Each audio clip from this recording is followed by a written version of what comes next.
Welcome to Enlighten TV, home of trending news, where we publish news on politics, entertainment, and celebrity. Today's headline reads, Nigeria needs new constitution to forestall another war, says Obasanjo.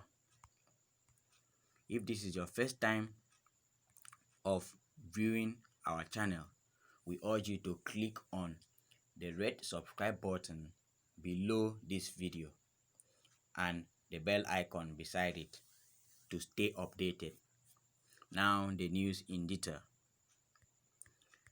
The agitation for a new political order and arrangement in Nigeria got a new convert in former President Olusegun Obasanjo on Saturday. He canvassed a new constitution for the country as against an amended one. He also hailed the Southwest governors for what he called their courage in establishing the Eastern Nigeria Security Network WNSN Operation Amotekun to check insecurity in the region. Obasanjo, who spoke at the first annual Frederick Fashegun Memorial Lecture in Lagos, said, "Nothing has united the people of the Southwest like Amotekun since Nigeria's independence in 1960. He stressed that a new political order and arrangement would strengthen Nigeria's unity and make room for healthy and useful competition among its component parts.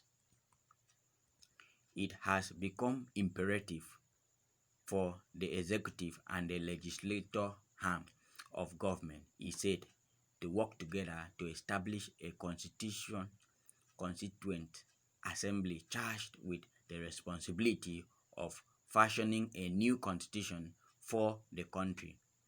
Obasanjo recalled how Nigerians' disenchantment with the current political structure started with the quest for true federalism during his tenure. He refrained, he said, has since changed to restructuring. He feared that the next phase could turn out to be call for self-determination by one or more geopolitical zones, which will not be easy to suppress. He said he was one of those who underestimated the Biafra rebellion, saying it would not last 3 to 6 months, only to stretch to 30 months. If after more 10 years of fighting Boko Haram, the terrorist group is still waxing strong, let nobody out of self-delusion think that a war of self-determination by one or more geopolitical zones of Nigeria with the present disenchantment would be easily suppressed by the rest of what may remain of the country, he said. He said most of the assumptions in the 1999 Constitution as amended have been found to be unrealistic and unreasonable in practice by any administration that wishes to put them in the rubbish bin. He added, "This is the situation today. Let us put our experiences to work and fashion out a political order and arrangement that will strengthen our togetherness while making room for healthy and useful competition within the one entity, Nigeria." The former president, who spoke under the team working to talk yesterday, today and tomorrow, said Nigeria does not need to go the way of the former Yugoslavia, Sudan, or Rwanda and Somalia. His words, none of these countries knew the avoidable and divisive end from the beginning. Let us learn from the experience of others and of our founding fathers who resolved their political differences through dialogue and debate without resorting to violence and separation, but accommodation, telling themselves hard truth, tolerance, and give a tech spirit. That was the foundation of Nigeria at independence, and let it continue to be. If all we are interested in is power and not holding the country together harmoniously and wholesomely, we may hold the mirage of power and lose the nation or the country birthed to us by our founding father. Obasanjo said the bid by the National Assembly to amend the Constitution once again is commendable. This, he added, is because members of the National Assembly are fully aware of the lurking danger and want to be proactive. He said, but the Nigerian Constitution does not give the National Assembly the power to write a new constitution, but the power to amend the existing one. What is required is a new constitution to meet the agitation and aspiration of all Nigerians and to allay our fears. The executive and the legislature needs to work together to establish a constituent assembly. The exercise must not be compromised like the present constitution. It must have full legitimacy of we the people. He said he would continue to fight for one Nigeria. Nevertheless, he said he is not prepared to be a second-class citizen for the sake of one Nigeria, and that he would wish the same for his children. The former president commended the governors of the Southwest region for putting aside their political differences for the sake of the security and well-being of their people. He said the current national security architecture has failed, and that is why state governors have resorted to various measures, including paying off bandits, hunting them down with vigilantes and hunters, and to innovative joint effort like Amotekun.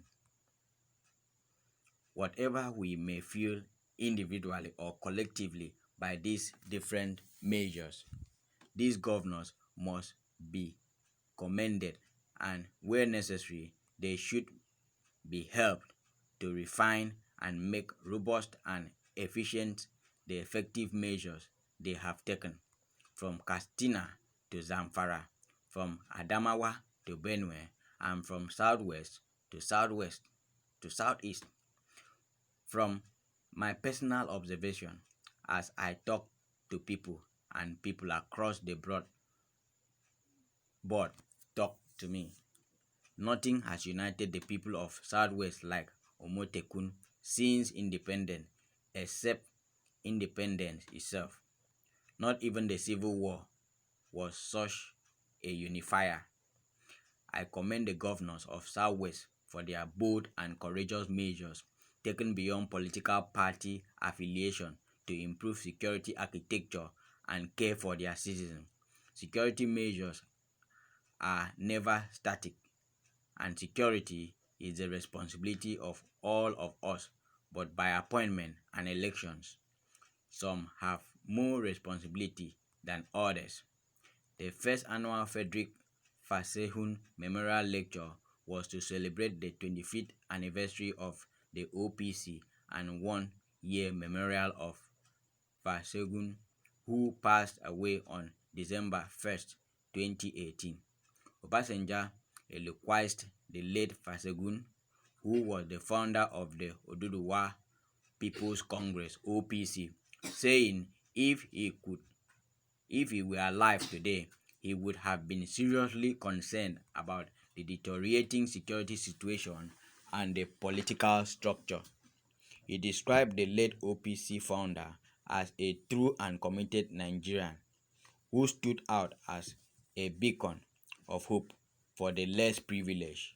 Though he was learned and well-traveled, he thought nothing of freely associating himself with artisans and people who were beneath his social status. He added, Obasanjo said ironically, the late Fasehun role as the founder of the OPC has overshadowed his antecedents as a medical doctor. He said, undoubtedly, he wanted to be free of the bureaucracy that attends the running of public institutions in Nigeria. Instead of remaining in LUTH to beat his time and warm the chair, he resigned honorably. This led to his quitting LUTH to set up ISI Hope Clinic in 1978, which later became Best Hope Hospital. The hospital flourished and grew in popularity. Among the clients was the Dock Worker Union of the Nigerian Labour Congress (NLC). Its medical powers included reviving the kidney of a lady, among several others, whom other doctors had billed for dialysis to be followed by a possible transplant. It took about 10 days at Feshugun Best Hope Hospital, Moshun area of Lagos, and the kidney returned to life. That was in 2004. Shall we speak of women who had their infertility status reversed and came to know the joy of motherhood at Fashegun's Best Hope Hospital?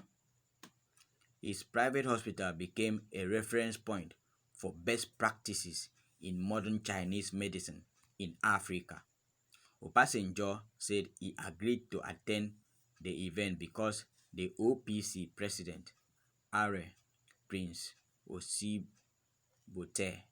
told him that his group is the reformed faction that is espousing the ideas of the late Fasegun.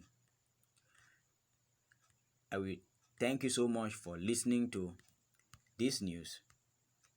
God bless you. I would like you to share your comment too. Let us get to hear from you. Is it true that Nigeria needs constitution to forestall another war? What is your view? What do you think is the best thing for Nigeria to do at this trying moment of insecurity and want? Thank you very much for your comments. God bless you.